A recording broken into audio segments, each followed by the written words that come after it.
Redditors who considered once joining the military, but never did. What made you not go forward with the decision?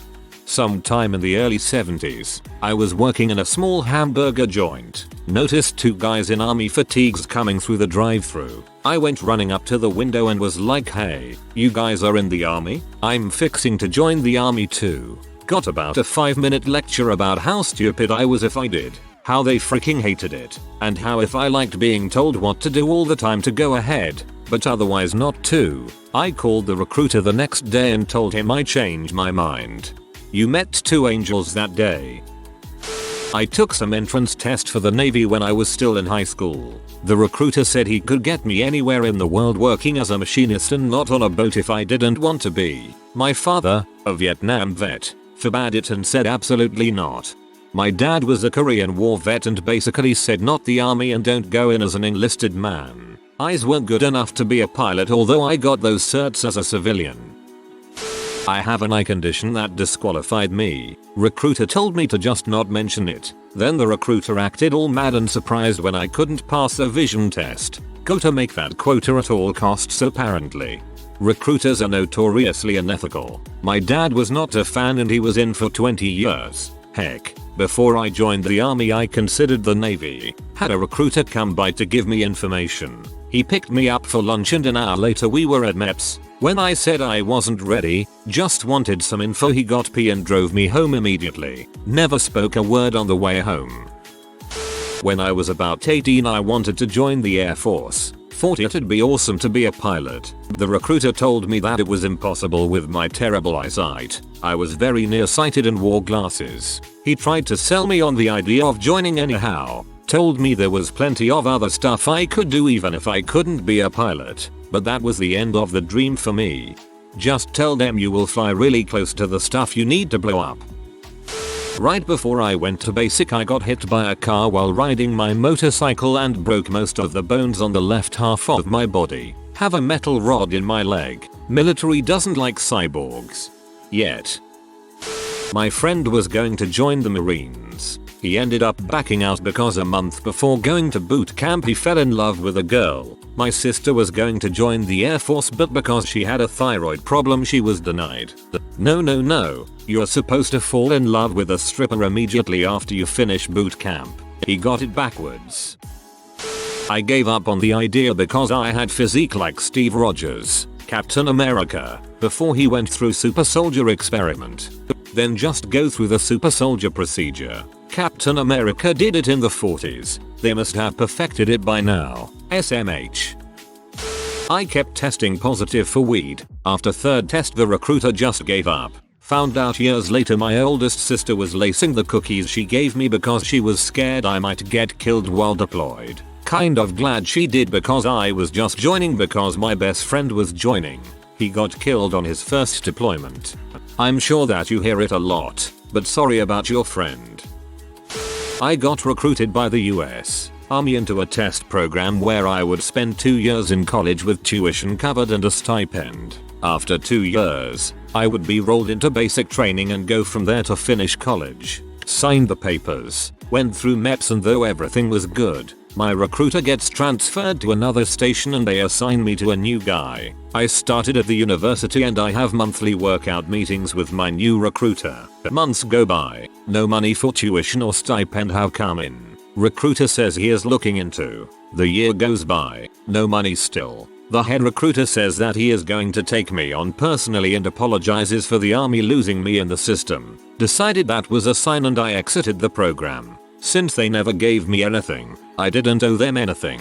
But I always wondered if things would have been different if I had still had my original recruiter. Weirdly, he was in a town 40 minutes from the university, which was the same distance the new guy had to drive.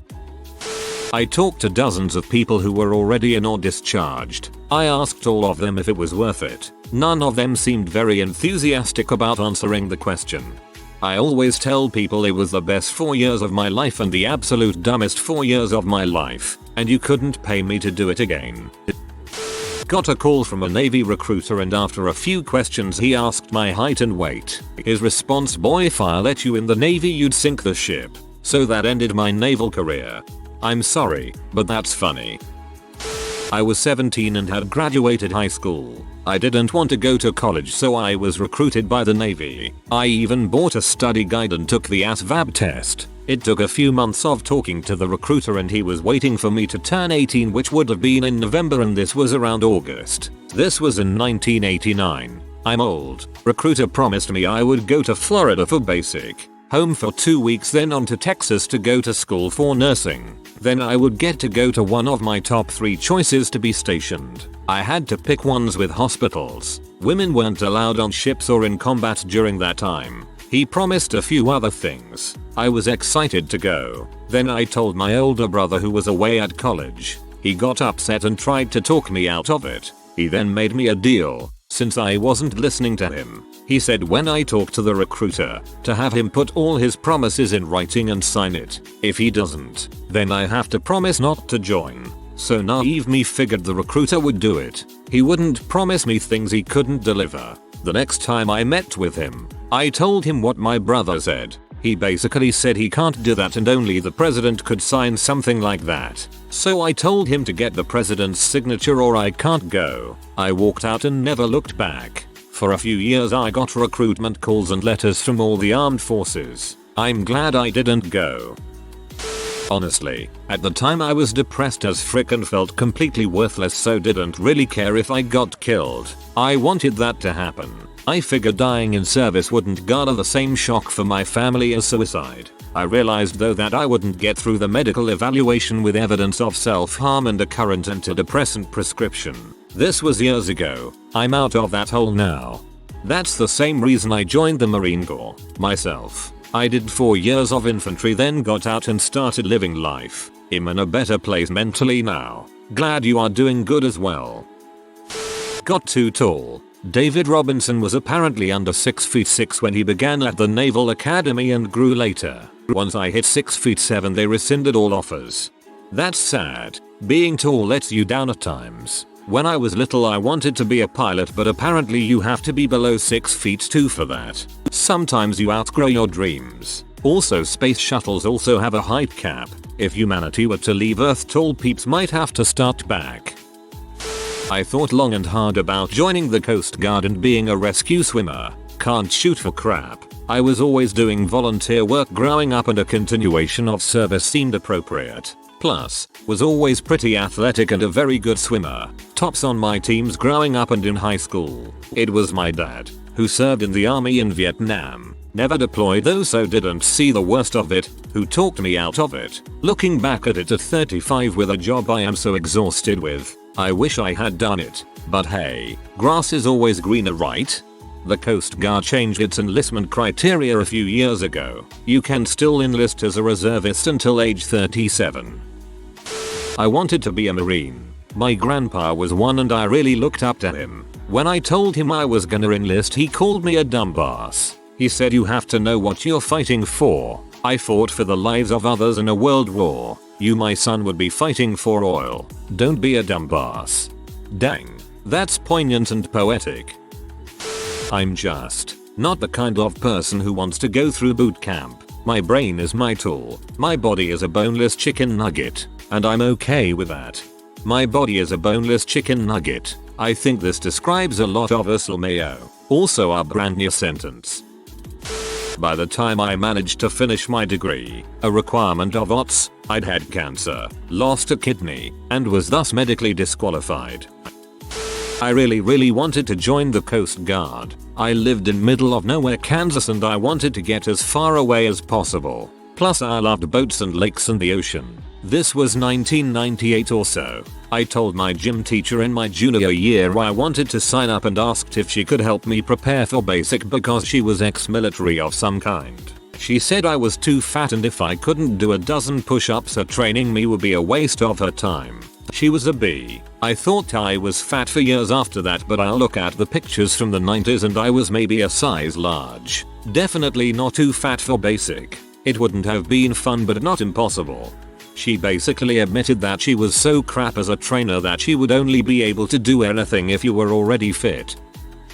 My father did not care for the decision and he begged me not to go in that recruitment office. He's seen what the enemy and our own state does to our own veterans. He does not want that for his children. I'm sorry, armed forces veterans and those who are overseas. Everyone's experience is different, that I can assure you. How scummy the recruiters are. Figured if you have to lie to people to get them to enlist, then the job itself can't possibly be that great.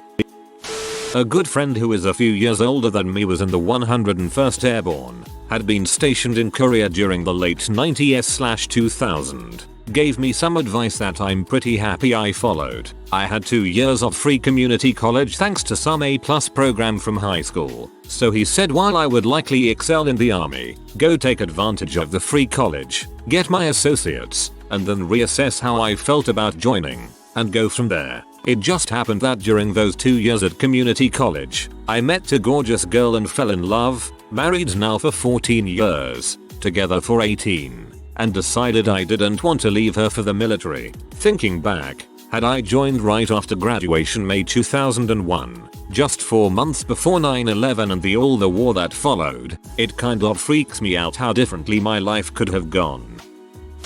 I would never have made it through boot camp. Not that I would have fought anybody, I just don't respond well to that. I shut down. If you have been to a day camp of any sort, it is basically like that, but with a lot more yelling and ridiculous procedures. I only remember being yelled at personally once or twice during basic. Otherwise, they are yelling at everyone and you can just kind of stand there and stand still until they move on.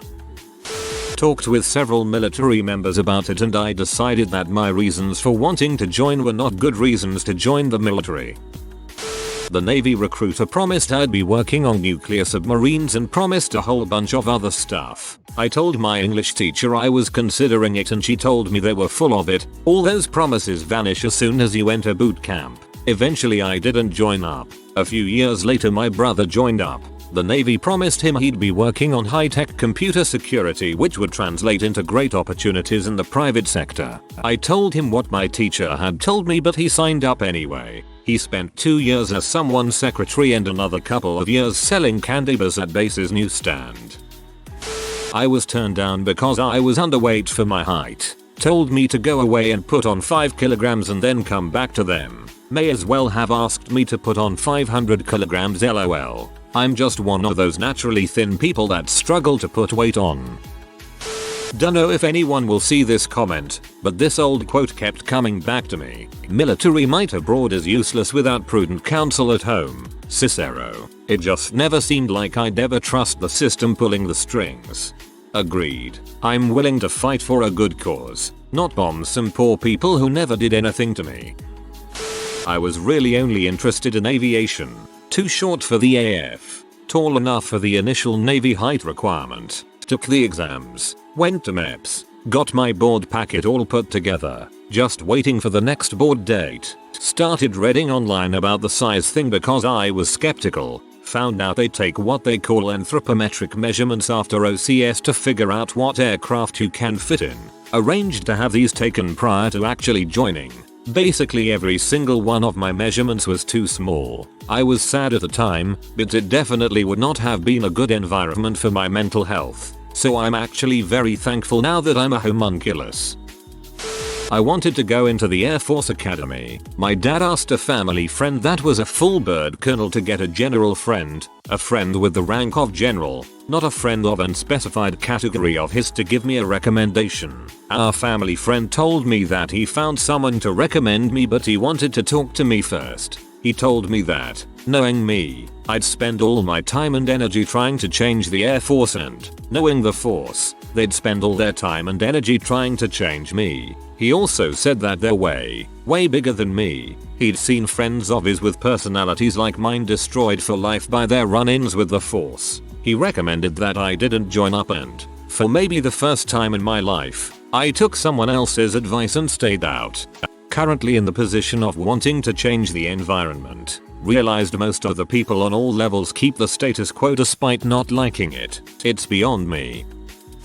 The only way I wanted to join the military was to fly in the Air Force. I was told by a recruiter in high school I was too tall, I'm 6'2", to fly. So, frick that noise. Turns out, I'm not too tall. That recruiter was just being a bro and saving me from a dumb decision. He wasn't being a bro, he was probably telling you that hoping you'd join as enlisted. Only officers can fly traditional aircraft in the Air Force, which requires a bachelor's degree.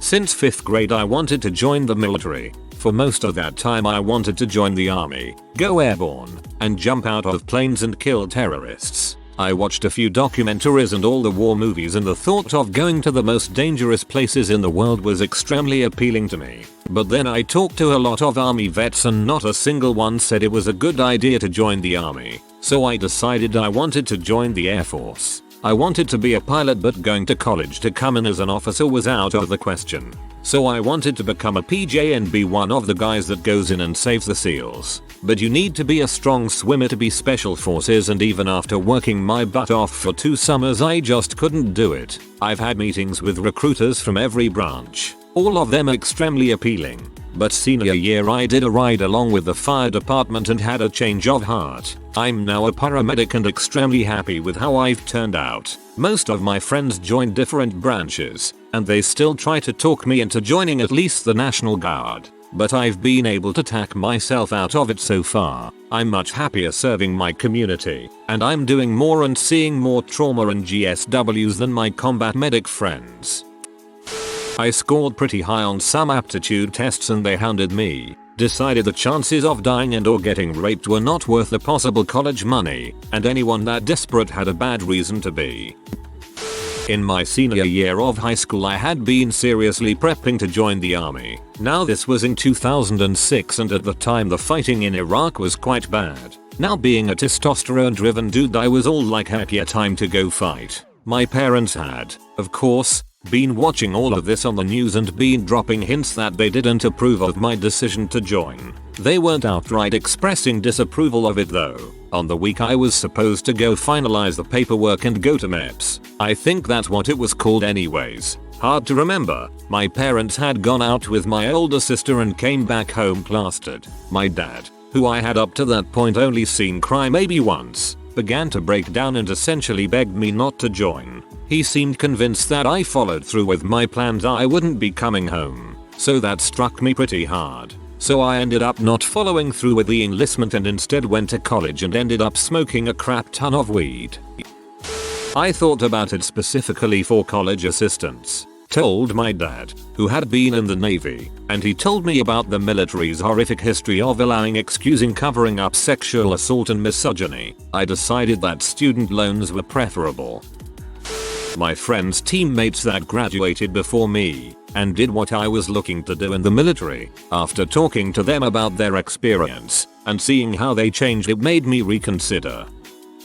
I did ROTC for 2 semesters in undergrad. I didn't like it enough to consider making a career or even a single 4-year contract out of it. The cadre, save for the retired colonel who did the intro classes, was a dang mess. First of all, and to be honest, they were kind of a bunch of buttholes. The retired guy, Colonel D. Rhett, was cool, though. For example, our labs were run on a local ranch that belonged to an alumni that was kind enough to let ROTC cadets wander around on an unused part of his land. Every ROTC lab began at 3 PM, meaning you had to be there at 2:30 PM, unless you had class. For a lab that would not reasonably begin until at least 3:45 PM. Meaning I'm sitting out there on my butt for 45 minutes doing literally frick all until the cadre arrives. After showing up, Colonel Ashat and Captain Blockhead are usually wanting to know why Cadet A wasn't here until 2:45 PM, which is apparently just a primer for Dart Mill life. The cadre also love to imply that cadets shouldn't take any classes that were scheduled in the 2 o'clock 2:50 PM 1400 to 1450 slot because they were supposed to be at lab early. They never directly punished anyone or demanded they drop a class, but they love to talk crap and bag on people who didn't care enough to be there early, even that reason was being in class.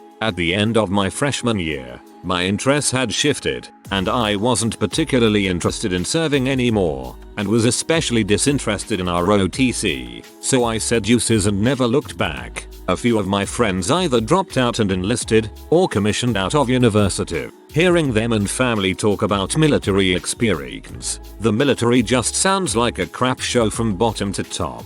Enlisted and officer, between crappy work environments, crappy superiors, the threat of being blown up by buttholes, and the VA habitually losing the paperwork of injured veterans. It reinforces my feeling that I made the right choice not to join. That's not to disparage the people who did join, but I am very glad I did not join. Not all of the stories are bad, but enough were to make me very wary. No one had anything positive to say about the VA, though. My mom was very much opposed. At the time, I thought it better to keep her happy. I do regret not joining though. I could have used the discipline while in college. I'm a soldier deployed overseas. I am, in fact, still just as dysfunctional as I am at home. I'm just in a camouflage uniform and 6,000 miles away. Blind as a bat, and friend's dad, Marine, took me aside and explained that I would have to take orders, and that I don't do that very well. I considered joining the reserves. I just thought it would be nice to build up some retirement benefits, and my employer keeps paying their employees in the military if they are called in for duty. But ultimately I decided that I should try to spend my weekends enjoying life instead of adding another job when I really don't need the money. My friend was raped by another male at the Defense Force Academy and then kicked out of the army. So frick that and frick them. I'm sorry for your friend. Got a DUI. No one would touch me for 6 months minimum. Decided I could help people in nursing instead and have been slowly working towards that since. Here's hoping I get into nursing school this time. My uncle went to Sarajevo and Kosovo and came back a shell of a human being after witnessing what human beings do to each other. I'm an only child and my parents are divorced and on horrible terms. If I were to get killed or crippled, my mother would have no one to look after her. I got a perfect score on my ASVAB, Armed Services Vocational Aptitude Battery, for non-Americans, test, and the recruiters were on me like white on rice to join. At 17 I looked into getting my GED, dropping out of high school, and joining the Marines. The Marine recruiter had all kinds of helpful advice. The only reason I didn't take this option was because I'd need a legal guardian's signature to do it, and mom would never go for it. Then they started closing bases in 1989 to 1990, and when I turned 18, I bumped into my recruiter, and he gave me the bad news. The Marines wouldn't take me with astigmatisms in both eyes because of their change recruiting goals. The next year, the recruiter called me at home and told me they changed the vision requirements back, but by this time I had a job and a girl, so I politely declined. The Marines were after my kid all last year as a junior based on him being a football player, and he worked out with them. They got considerably less interested when they found out he was an honor student with a 3.95 average. They rightly figured out he was going to college. If you are new to the channel, you can subscribe. I publish new videos every day. Until then, check another video.